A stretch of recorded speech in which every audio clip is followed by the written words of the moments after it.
سلام دوستان، کار جدیدمه، امیدوارم خوشتون بیاد. میخواستم از جنگ صحبت کنم و بگم که ما نمیتونیم به دنبال جنگ و جنگ افروزی باشیم و ادعای کامل بودن بکنیم. هیچ انسان آزاده‌ای، هیچ انسان کاملی دنبال جنگ نمیره، دنبال رسیدن به کماله و کمال رو و رشد رو در جنگ و خشونت نمیبینه.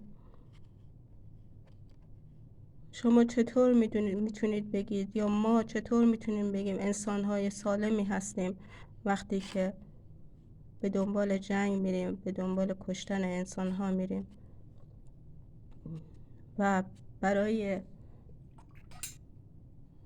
رسیدن به صلح هیچ تلاشی نمی کنیم.